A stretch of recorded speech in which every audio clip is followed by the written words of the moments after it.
This is the LEGO NES, and this is the real NES. And in this video, I'm going to be building and testing every LEGO gaming console. I'll also be buying the real-life versions and comparing them to the LEGO ones. Here we go! The first LEGO setup is the Nintendo Entertainment System, aka the NES. It was released in 1985 and marketed as an entertainment system rather than a gaming console. It was the first gaming system to feature the Mario game Super Mario Bros., as well as Zelda, Metroid, and other iconic games.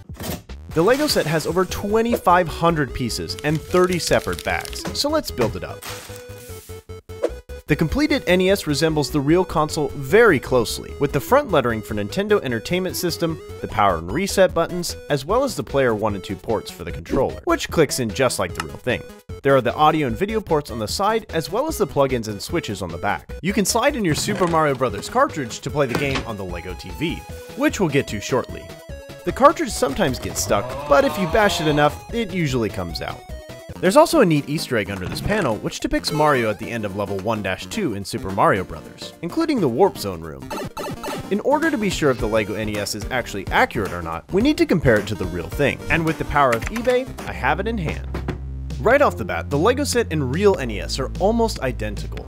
In a side-by-side comparison, the LEGO set is ever so slightly smaller than the real console. Aside from the size, the front of the console is almost 1-to-1. It has the matching NES logo, power and reset buttons, as well as the 1 and 2 ports for the controller. The side of the LEGO NES also has the matching audio and video ports, as well as all the switches and ports on the back, just without the lettering. The game cartridge is also inserted in the exact same way. Speaking of which, LEGO nailed the Super Mario Bros. Cartridge. The sticker looks identical to the real one, even down to the picture and the lettering, and the only main difference is that it's a bit smaller than the real thing.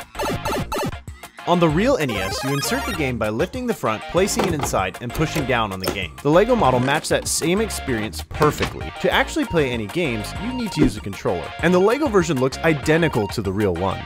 It's almost difficult to tell which one is the real thing.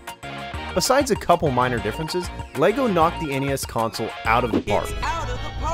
But we still need to play Super Mario Bros. On both consoles, so let's build the rest of the LEGO set. This finished TV looks a lot like an older TV you would have played the NES on back in the 1980s, complete with the typical 4:3 aspect ratio on TVs back then. It also comes with analog knobs on the right side of the TV with volume, brightness, and a switch to turn the TV on and off. The channel knob makes a tactile sound when you twist it, which is pretty cool. On the back of the TV there's a manufacturing label that's chock full of little Easter eggs, like the model number matching the LEGO set number, and the TV manufacturing date being the release date of the NES in Japan. There's also an antenna on the back to get a better signal for the TV. On the side of the TV, there's a knob to spin which makes the TV look like it's playing Super Mario Bros., which is a pretty ingenious work of engineering. If we remove this panel at the top of the TV, we can grab a Mario from this LEGO set to place on top of the TV. And now when we spin the knob, Mario reacts to what's happening on the screen thanks to these color tiles hidden inside. And just for fun, let's make Mario go ultra speed with this LEGO motor.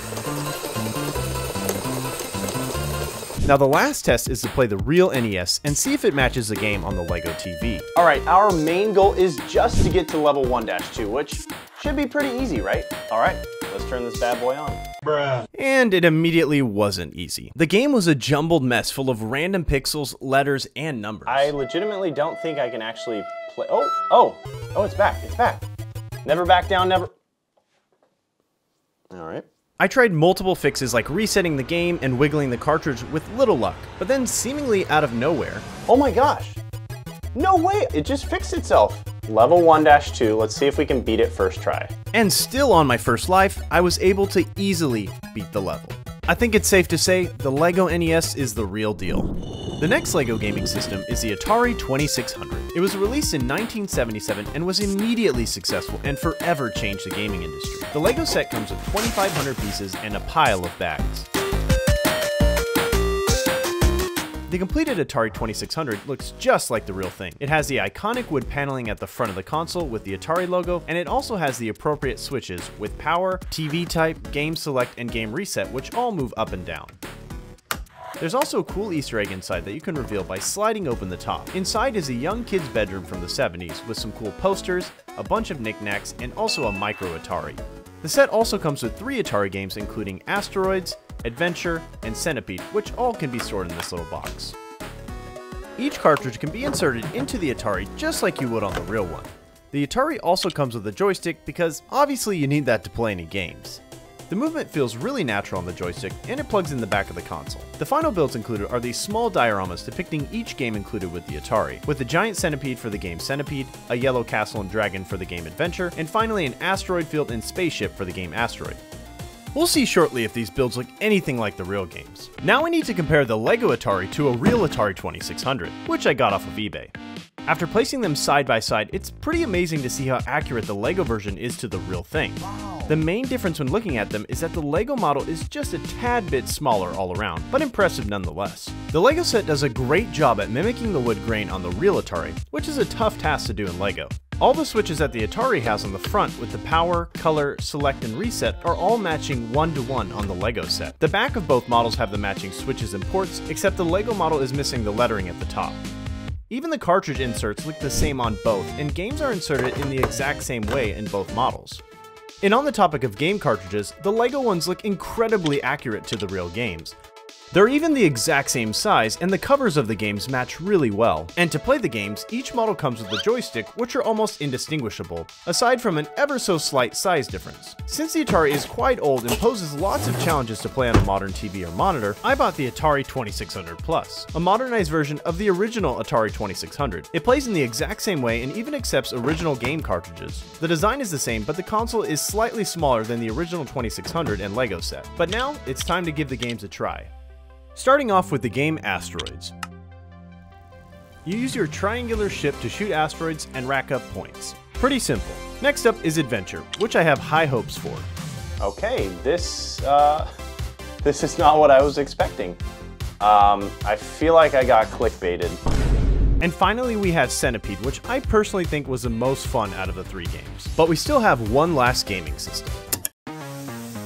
The LEGO Pac-Man arcade is a replica of the original Pac-Man arcade machine released in 1980. The arcade game was an immediate success and remains one of the best-selling games ever. Coincidentally, it was also the best-selling game on the Atari 2600, with over 8 million copies sold. The Pac-Man set comes with over 2,500 pieces, a massive instruction booklet, and a large sticker sheet. Time for a speed build.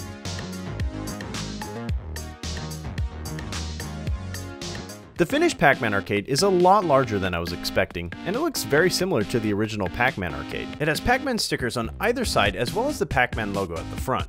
On top is this neat build of Pac-Man and a couple ghosts, and by pushing in this piece, Pac-Man can turn the tables on the ghosts. There are two buttons, one to start the game and another that lights up this quarter slot. There's also the red joystick to make it feel like you're controlling the game, and by cranking the lever on the side, you can simulate a Pac-Man game, although he only follows one path the whole time. There's even a small dial to spin to change the current score of the game. Opening up the back reveals the inner workings as well as a small Easter egg, which is a tiny Pac-Man machine inside an arcade. A pretty neat little addition. And just for fun, let's give Pac-Man a little boost. And yes, I bought a real Pac-Man arcade to compare.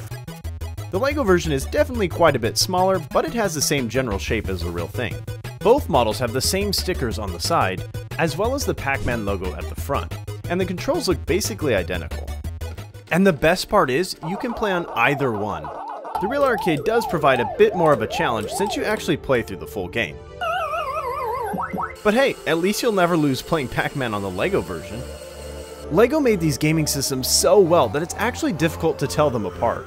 And the possibilities for more gaming sets is pretty endless. What gaming system would you want LEGO to make next? Let me know down below in the comments. And as always, thanks for watching. Bye bye!